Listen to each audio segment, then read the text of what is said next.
All right, how's everybody doing today? Hotep, hey, this is Michael Imhotep, founder of the African History Network, host of the African History Network show. I'm a talk show host, researcher, lecturer, writer, and historian. So it is Saturday, January 15th, 2022. And I'm here just for a few minutes because I have to teach this online class. But I wanted to do just a brief preview of a online class I teach on Saturdays from the Civil War to the Civil Rights Movement and Black Power, 1865 to 1968. So teaching another installment of the class today. I just wanted to come on here for a few minutes, give you a preview of the online class. It's a 10-week online course that I teach. And I teach it at my online school. So we have the information posted here. You can register for the class. And we do the sessions live. All the sessions are archived and recorded. You can go back and watch it anytime.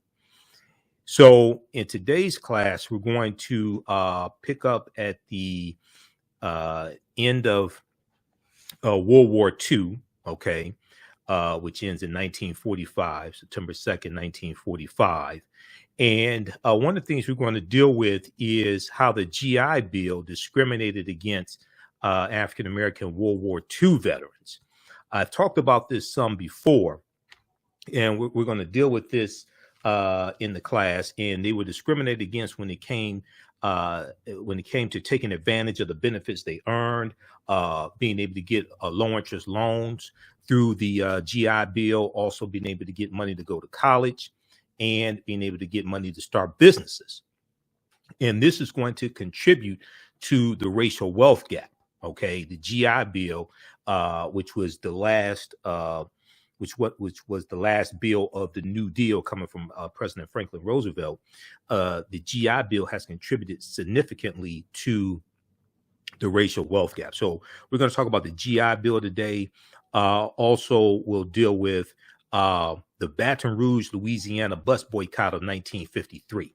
Now, we know today is Dr. King's official birthday. Okay, we know he was born January 15th, 1929. So happy birthday, Dr. King, as well. And as we see the protests across the country, we saw the protests in Arizona today, the King family, Martin Luther King III, and many others, Latasha Brown of Black Voters Matter, putting pressure on Senator Kirsten Sinema of Arizona to do a carve out to the filibuster or get around the filibuster to pass the Voting Rights Act, John Lewis Voting Rights Advancement Act, especially.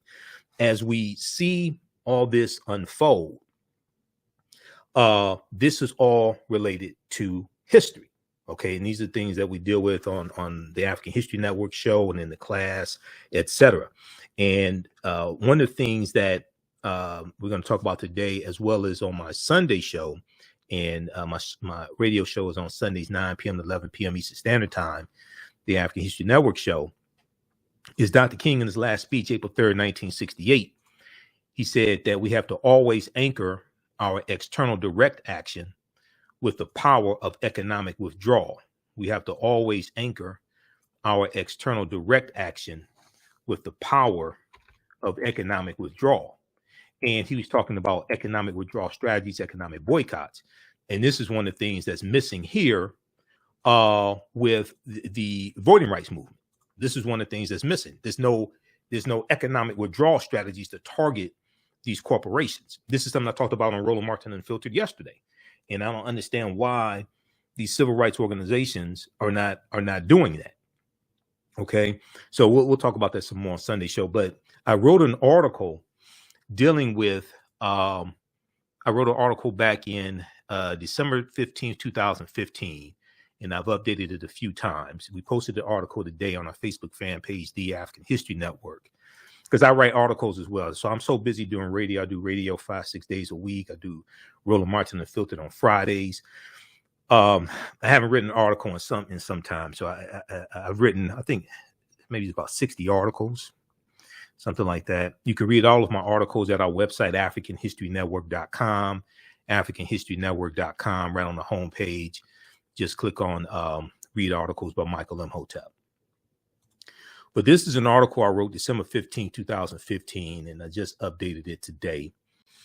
Why did Dr. King tell us to redistribute the pain? Understanding the power of economic withdrawal. And in Dr. King's last speech, he said that we have to always anchor our external direct action with the power of economic withdrawal. Okay. And this is something that Minister Farrakhan talked about when he was interviewed by Roland Martin on News One Now with Roland Martin back in 2015. Minister Farrakhan referenced Dr. King as well. Okay. So we'll talk about, we're going to talk about this article here in my class today, as well as on my radio show tomorrow. How's everybody doing? Share this broadcast on social media platforms. Invite your friends to tune in. Normally, I teach the class on Saturdays, 12 noon to 2 p.m. Eastern Standard Time. I'm behind schedule today. I'm speaking in West Virginia on Monday at Davis Elkins College in West Virginia. On Monday, I'm speaking there for Dr. King Day for the Black Student Unions bringing me in. And I'm trying to do that, get ready to get out of here.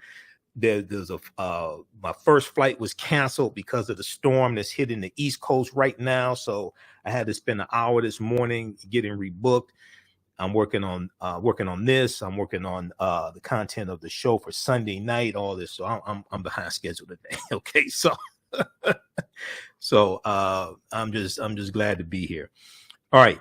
So for those who are just tuning in, I'm just doing a quick preview of a 10-week online course that I teach on Saturdays, from the Civil War to the Civil Rights Movement and Black Power, 1865 to 1968. Class is regularly $130. It's on sale $50 right now. It's on sale only $50. We do the sessions live. All the sessions are archived and recorded. You can go back and watch it anytime. Okay. And we deal with history leading up to what causes the Civil War to take place, starting with I start with the Louisiana Purchase of 1803. Then we go through and look at history leading up to that. We look at the Compromise of 1820, the Missouri Compromise of 1820. We look at the Mexican-American War of 1846 to 1848. We look at the Treaty of Guadalupe Hidalgo of 1848, which ends the Mexican-American War. We look at Texas coming into the Union as a slaveholding state in 1845, Missouri Compromise of 1850, okay, the Fugitive Slave Act of 1850. We look at all the stuff that leads up to the Civil War taking place, and then we go through. In each class, we look at approximately a 10, 15, 20-year period of history. I do a PowerPoint presentation. We have book references, articles, video clips. The next class we're doing today about 4:30 p.m. Eastern Standard Time. So you can register for the class. We posted the link here. You can register for the class and join us in the class. Okay. So just a few of the things we deal with, and I'm going to tell you what we're going to talk about in today's class. So, of course, we deal with Reconstruction, which is a crucial period of history. Early in the week, I talked about this study from the Zen Education Project that deals with how the history of Reconstruction is not being properly taught in schools. So Louisiana Purchase, and we know that came about because of the Haitian Revolution and the Haitians beating the hell out of the French. We deal with Reconstruction. Okay, the Reconstruction Era, 1865 to 1877. And the Civil War destroyed the institution of slavery, ensured the survival of the Union, and set in motion economic and political changes that laid the foundation for the modern nation. And this is historian Eric Foner in his book, Reconstruction, America's Unfinished Revolution, 1863 to 1877. During Reconstruction, the United States made its first attempt to build an egalitarian society on the ashes of slavery. And then, of course, we talk about the Special Field Order number 15, 40 acres in the Mule, and how the land was taken back. General Order number 3, Major General Gordon Granger in 1865. That's with Juneteenth commemorates. We deal with the 13th, 14th, and 15th Amendments.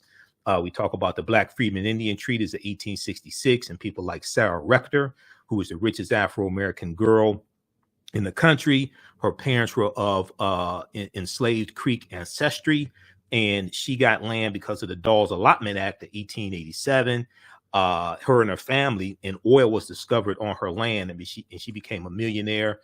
The 15th Amendment of 1870, ratified February 3rd, 1870, adopted 1870, 15th Amendment to the U.S. Constitution. We look at the Reconstruction Acts. The four Reconstruction Acts, especially the Reconstruction Act of 1870, the Enforcement Acts, the four Enforcement Acts during Reconstruction, especially the Ku Klux Klan Act of 1871, which was used in October 1871 by President Ulysses S. Grant to declare martial law in 9 South Carolina counties because the Klan and other domestic terrorist organizations were attacking African-American elected officials, white Republican elected officials, beating them up, killing them, all different types of things like this.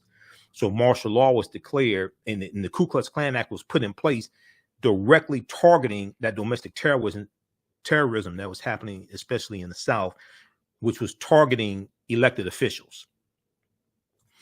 So we talk about the Freedmen's Bureau, then we look at different massacres like the Eufaula Massacre of 1874 in Alabama, Vicksburg Massacre, 1874, Vicksburg, Mississippi, different things like this. Now, and then we go through history to understand how we got to where we are today. To understand how we got to where we are today. Historical events don't happen in the vacuum.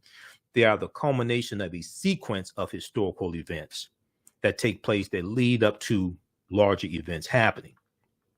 So we have to understand this history of what happened and laws and policies put in place to bring us where we are today, to understand where we need to go from here.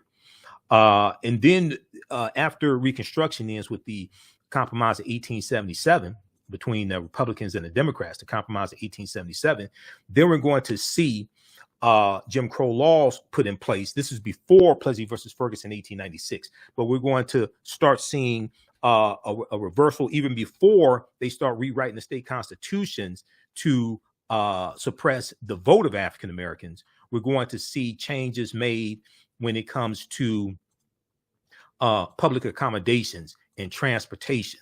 So we see Tennessee is going to be the first state to segregate railroad cars. This is the state legislature. Tennessee does this in 1881. They're going to be followed by Florida in 1887, Mississippi 1888, Texas 1889, Louisiana 1890. Louisiana, the change in the state law in Louisiana segregating railroad cars. This is going to lead to Homer Plessy in 1892 in Louisiana. Homer Plessy, who described himself as 7/8 white and 1/8 African. Okay, this is going to lead him to being arrested on a railroad car when he's in the white section and told to go to the colored section, and he refuses to do so. This then is going to lead to the U.S. Supreme Court case of Plessy versus Ferguson, 1896, which legalizes separate but equal. And that's going to stay in place until May 1954, the Brown versus Board of Education, U.S. Supreme Court case, U.S. Supreme Court decision. You have Louisiana, 1890, Alabama, Kentucky, Arkansas, and Georgia, 1891, South Carolina, 1898, North Carolina, 1899, Virginia, 1900, Maryland, 1904, Oklahoma, 1907. So what's taking place? These southern states, largest southern states, and then even out west, Oklahoma comes into the Union in 1907. When Oklahoma comes into the Union, they quickly implement segregation laws. This is why Bass Reeves has to retire. Okay, Bass Reeves, who was a U.S. Marshal, Bass Reeves. Bass Reeves has to retire in Oklahoma because they institute segregation laws. Okay, and it's believed that Bass Reeves is the real life figure that the Lone Ranger is based upon, and that we've talked about this here on the show before. Bass Reeves and the Lone Ranger. There's some good. Well, blackpast.org has some good information on Bass Reeves and Deputy U.S. Marshal Bass Reeves. There've been a few movies about him.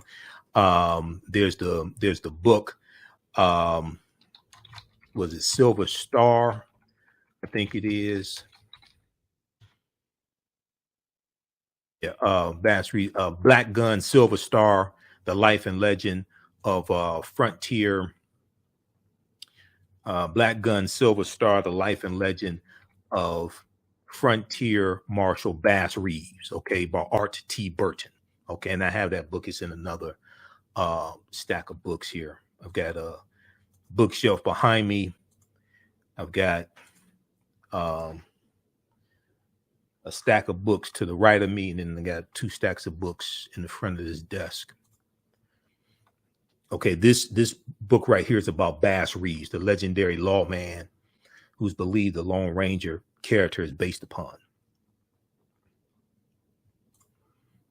So when Bass Reeves, so when Oklahoma, because Bass Reeves was in Oklahoma, when Oklahoma becomes state in the Union, Bass Reeves shortly after that has to retire because they instituted segregation laws, and they wouldn't allow African Americans to be deputy U.S. Marshals in Oklahoma. So in addition to instituting segregation laws in transportation, public accommodations, things like this, we're going to see the state legislatures start to rewrite their state constitutions and implement poll taxes and literacy tests. And we're going to see the first poll taxes. It's going to be about 1879 with Florida. Okay, right about 1879 with Florida or so. But in 1890 in Mississippi is going to have the Mississippi State Convention. And at the Mississippi State Convention, they're going to rewrite the state constitution to implement poll taxes and literacy tests. And they're targeting African Americans. So African Americans were the majority of the voters in 1890 in Mississippi, and we're basically the majority of the population in Mississippi. So you're going to have Solomon Saladin Calhoun, who was the White County judge who presided over the Mississippi State Convention. He said that we are here to exclude the Negro. Okay, he said we are here to exclude the Negro. And there's an article from Washington Post about this. Now, what Mississippi did became known as the Mississippi Plan. This is why you see a lot of these former Confederate states passing these voter restriction bills in their state legislatures. All this stuff is connected, and it's all related to history, and it's related to power. Okay. Politics is the legal distribution of scarce wealth, power, and resources, and the writing of laws, statutes, ordinances, amendments, and treaties, their adoption, interpretation, and enforcement. Let me repeat. Politics is the legal distribution of scarce wealth, power, and resources, and the writing of laws, statutes, ordinances, amendments, and treaties, their adoption, interpretation, and enforcement. This is what politics is. Voting is only one part of politics, but voting then impacts all these other aspects of politics. So when you go back to 1890, and you go back to 1889 and 1898 Louisiana, and Louisiana is going to institute the grandfather clauses in Louisiana. Okay, we go back and we see this is designed to lock African Americans out of power, to lock us out of political power, to keep us in a low subservient position in life. Okay, and that's 1889 with Florida, right? The year before, 1889, Florida becomes the first state to institute poll taxes. Then Mississippi's going to do it, but what Mississippi does, it gets copied by other states. South Carolina, 1895, Louisiana, 1898, Alabama, 1901. Right now in Alabama, they're still trying to remove racist language from the Alabama state constitution that was last written in 1901. Right now, even though the most harmful effects of the Alabama state constitution have already been removed, they're still trying to. And there was an article from New York Times that I talked about on my show a few months ago that deals with this, the effort to remove this racist language from the Alabama state constitution that was rewritten in 1901 to codify white supremacy. Okay? Another former Confederate state, Alabama. All this history is connected. So if we look at this article here from New York Times, Alabama begins removing racist language from its constitution. Many outdated provisions have long since been invalidated, but the language that was specifically intended to enshrine white supremacy has remained. But the language that was specifically intended to enshrine white supremacy has remained. Okay. But if you look at this, this is the New York Times. Okay. This isn't blackamericaweb.com. The last time Alabama politicians rewrote the state constitution, their aspirations were explicitly racist, quote, to establish white supremacy in this state. This is what they said they wanted to do.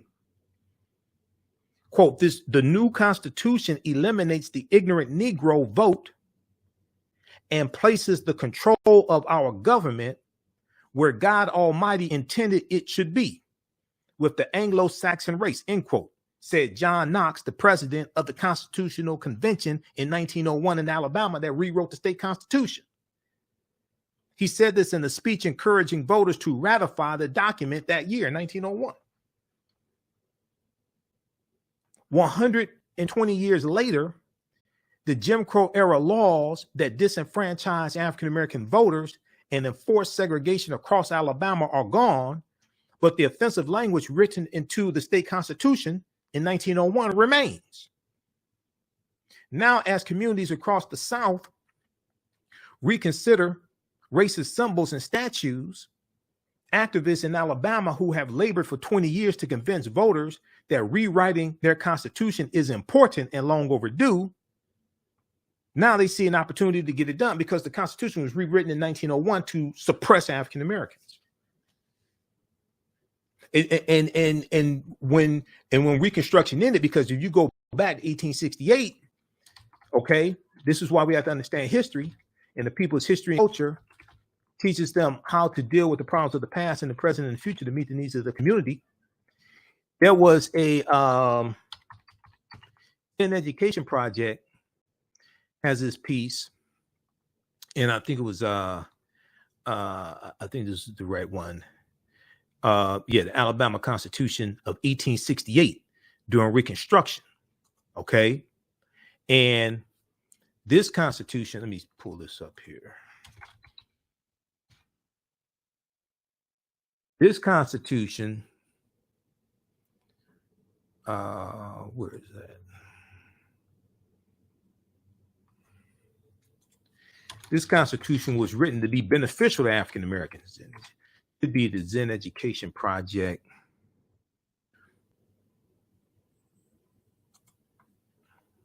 Okay. Alabama State 1867. This is during Reconstruction, which is 1865 to 1877. November 5th, 1867. November 5th, 1867. Let me look at this here. November 5th, 1867, Alabama Constitution. On November 5th, 1867, delegates gathered in Montgomery, Alabama, the state capital, to draft a new state constitution as required by the Reconstruction Acts, Prior to the Reconstruction Era, no Southern state had a state-financed public education system, even for white people. Prior to the Reconstruction era, Reconstruction, once again, is 1865 to 1877. No Southern state had a state-financed public education system, even for whites.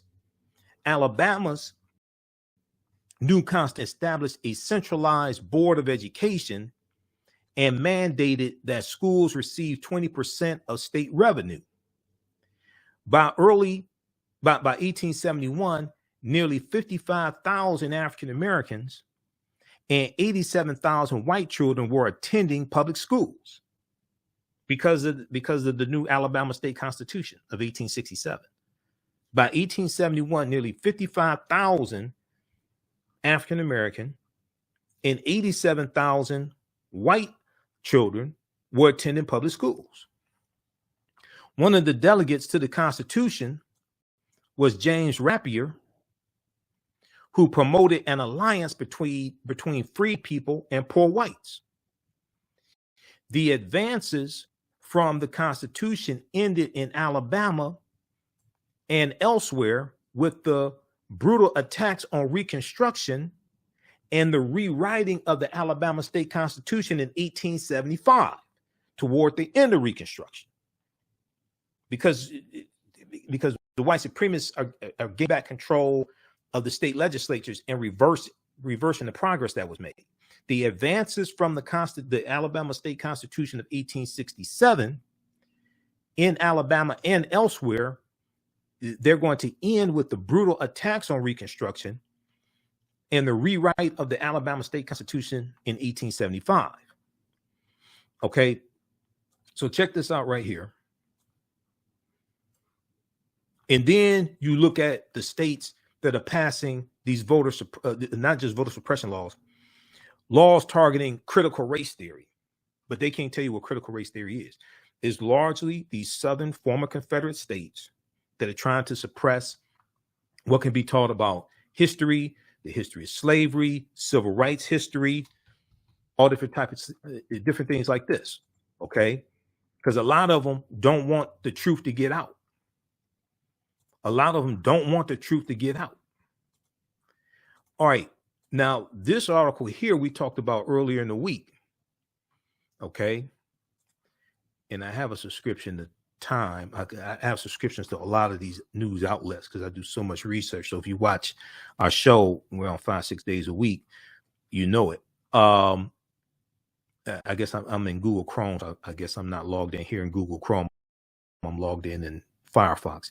A new report finds that 45 states are failing to teach students about the period that shaped race relations after the Civil War. That's Reconstruction, 1865-7. Okay, so read this out. This just came out January 12th, 2022. We talked about it earlier in the week on the African History Network show. Read this article. This deals with, and what they're talking about is the harm that happens when people don't know history. Children that don't know history usually grow up to be adults that don't know history. In the aftermath of the insurrection a year ago, the January 6th insurrection at the U.S. Capitol, many leading historians drew parallels between the violence at the U.S. Capitol and the Reconstruction era, the era of political revolution directly following the American Civil War. Quote, the events we saw reminded me very much of the Reconstruction era and the overthrow of Reconstruction, which was often accompanied or accomplished, I should say, by violent assaults on elected officials. By violent assaults on elected officials, which is one of the reasons why you need the Ku Klux Klan Act of 1871. Now, this was said by Eric Foner, Pulitzer Prize winning historian and author of Reconstruction, America's Unfinished Revolution, 1863-1877. He said this in an interview with the New Yorker, published a week later, a week after the January 6th insurrection. Now, scholars say studying the aftermath of the Civil War can help put in context many of the most seminal events in the U.S. in recent years, from the brutal murder of George Floyd by police in 2020 in Minneapolis, Minnesota, okay, Derek Chauvin, to the voter suppression laws enacted after African Americans played a big in helping Joe Biden and Kamala Harris be elected president and vice president. This is a huge backlash to all this, fueled by the big lie, fueled by Benedict Donald and his allies. And you have this being funded by groups like Heritage Action, okay, led by Jessica Anderson. And Heritage Action is a sister organization to the Heritage Foundation. If you look at this article here from Mother Jones that deals with dark money groups, let's see here. This deals with dark money groups who are funding the voter suppression bills that are being passed in the Republican-dominated state legislatures.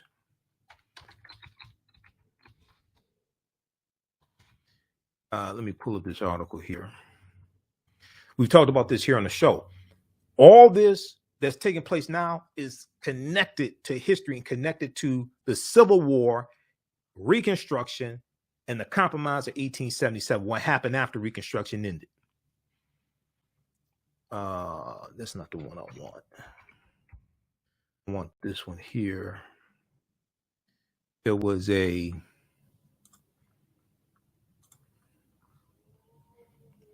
leaked video.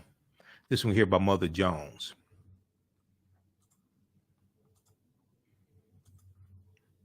Okay, how's everybody doing? Share this broadcasting on social media platforms. I'm just here for a few minutes. We're just doing a brief overview of the online class I teach on Saturdays, from the Civil War to the Civil Rights Movement and Black Power, 1865 to 1968.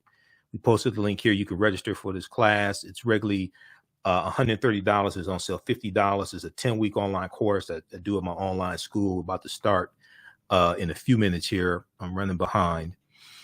And we do the sessions live. All the sessions are archived and recorded. You can go back and watch the class anytime also.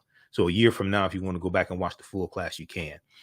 This article here from Mother Jones that I was looking for is from May 13th, 2021. Leaked video, dark money group brags about writing GOP voter suppression bills across the country. We did it quickly and we did it quietly, said Executive Director of Heritage Action, Jessica Anderson. Okay. And she goes and talks about how they wrote the basically the boilerplate legislation that was passed in Georgia. All right.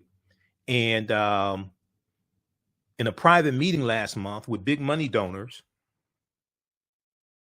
the head of a top conservative group boasted that her outfit had crafted the new voter suppression law in Georgia and was doing the same with similar bills for Republican state legislators across the country. This is Senate Bill 202. Okay. And then what they do is, she talked about how they then pressure the governor to quickly sign the bill after it has passed both chambers of the state legislature. This is what's taking place right now. All right. So in today's class, we're going to deal with, like I said, we'll talk about the GI Bill and how it discriminated against African Americans after World War II. We'll talk about the Baton Rouge, Louisiana bus boycott of 1953. That was a template for the Montgomery bus boycott. We'll deal with talk about Brown versus Board of Education, U.S. Supreme Court case, 1954. And we'll talk a little bit about Emmett Till as well. And we'll talk about the Montgomery bus boycott. Okay. You can register at our website, AfricanHistoryNetwork.com. From the Civil War to the Civil Rights Movement and Black Power, 1865 to 1968. And normally we do the class 12 noon to 2 p.m. Eastern Standard Time. I'm running behind today because I'm speaking in West Virginia on Monday at Davis and Elkins College, and I'm just running behind. And I'm going to do my radio show Sunday night, 9 p.m. to 11 p.m. Eastern Standard Time. The other class that I teach is normally on Sundays, Ancient Kemet, the Moors, and the Ma'afa, Understanding the Transatlantic Slave Trade, what they didn't teach you in school. We deal with thousands of years of history and what leads up to the transatlantic slave trade taking place. We have a special bundle pack where you can register for both classes right now for a very limited time only, for only $70. It's a $260 value. Normally these classes are $130 each. Once you register, you can watch the class for however long you want to. Even after the 10-week online course is over with, you still have access to the class. You can still go back and watch the full class forever. Okay. So you're not restricted to only being able to watch it while the class is taking place. So a year from now, 2 years from now, if you want to go back and watch these classes, you can do that. All right. Visit our website, AfricanHistoryNetwork.com. Click on register here. You can register for the classes. I posted the link here, also on the thread of the broadcast. And then you can join us for our radio show. I'm on Monday through Friday, 11 p.m. to midnight Eastern Standard Time, the African History Network show. And Sundays, 9 p.m. to 11 p.m. Eastern Standard Time. And we broadcast, I'm on 9:10 a.m. the Superstation WFDF here in Detroit. You can download the iHeartRadio app and listen around the world through iHeart, or we also broadcast here on Facebook and YouTube, the African History Network, and Michael Imhotep on Facebook and YouTube. We broadcast here when we're live as well. Click here to read articles I've written. Click here to listen to audio podcasts. Wherever you get your audio podcast from, search for the African History Network show. If you want me to do a presentation for your group or organization, email me at ahnshow@africanhistorynetwork.com, ahnshow@africanhistorynetwork.com. If you want me to do a presentation for your group or organization. African American History Month is coming up, Women's History Month, Juneteenth, etc. Okay. This is a 15 DVD bundle pack of my lectures that is available right now at our website, also Black History Month bundle pack. So this is a great value. The Michael Imhotep Black History Month 15 DVD bundle pack. So we deal with a lot of history here, presentations on different topics, including the origins of African American History Month and Dr. Carter G. Woodson. Lastly, if you want to advertise with the African History Network, right on the homepage of our website, we have the information. I think I put it here. Didn't I update this? Okay, should be here. Okay, maybe the update didn't take. But email us at AfricanHistoryNetwork.com if you want to advertise with the African History Network. Also, our current promotion is buy 1 month, get 2 months free. All right, so you can join us in class today because I'm getting ready to start. We're just running late. From the Civil War to the Civil Rights Movement of Black Power, 1865 to 1968. All right. Be sure to follow us here on our Facebook fan page, The African History Network. Turn on live notifications so you know when we go live. And follow us on our YouTube channel, Michael Imhotep, IMHOTEP, also. And I'm going to put the flyer on our website about the presentation I'm doing on Dr. King Day in West Virginia as well. And they have information where you can watch it on Zoom also. All right, we have to get out of here. Remember, the African History Network, we focus on educating, empowering, and inspiring people of African descent throughout the diaspora and around the world, because right now it's corrects wrong behavior. It's not over till we win. Wakanda forever. And we'll see you in class. All right, peace.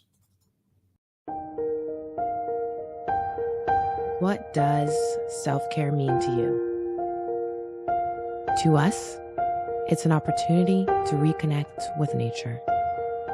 A chance to create something remarkable. At Sage and Elm Apothecary, our handcrafted skincare and household products immerse you in Earth's sweetest nectar, connecting you to nature in a way you never imagined. See for yourself and visit us at sageandelmapothecary.com. iRedify is a Black-owned digital platform that showcases Black and Brown cultures and people. The books on the platform are written by African American authors, Afro-Caribbean authors, African authors, and so much more. Kids 14 and under can read ebooks, listen to audiobooks, and complete learning activities. Kids can even write in the books digitally. Get unlimited access to everything on the platform for only $8.99 a month at iRedify.com. Sign up for your membership today. Mental health and well-being have long been a taboo subject in the so-called African American community. So I enlisted the help of mental health experts, thought leaders, and activists to help kill the ghost of Willie Lynch and heal from post-traumatic slave syndrome. We experience trauma a lot of times on a subconscious level. So sometimes something happens to us and we know that it's traumatizing, but we don't really recognize the extent of the trauma. Come and travel with me to a time long ago and place far away. You will experience high adventure and excitement. You are fighting alongside an ancient army in fierce battle.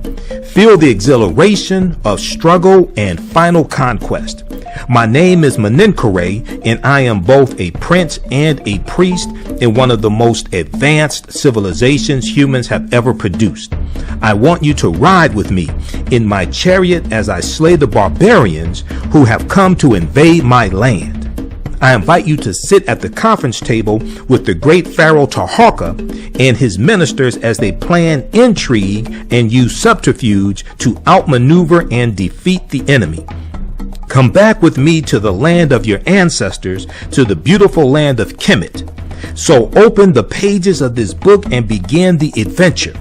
Find out what happens in the book Menenkere Battles the Assyrians in the Nile Valley from author Makari Jones. Get your copy today at Amazon.com. Black on Purpose Television Network. Yes, Black on Purpose Television Network. All black, all positive, all the time. The largest black-owned streaming television network in the world, bringing our people together worldwide, controlling our messages, our story, our way. Black TV the way it should be. Black music, Black history, and more. 30-plus channels, thousands of shows. Black on Purpose Television Network. Subscribe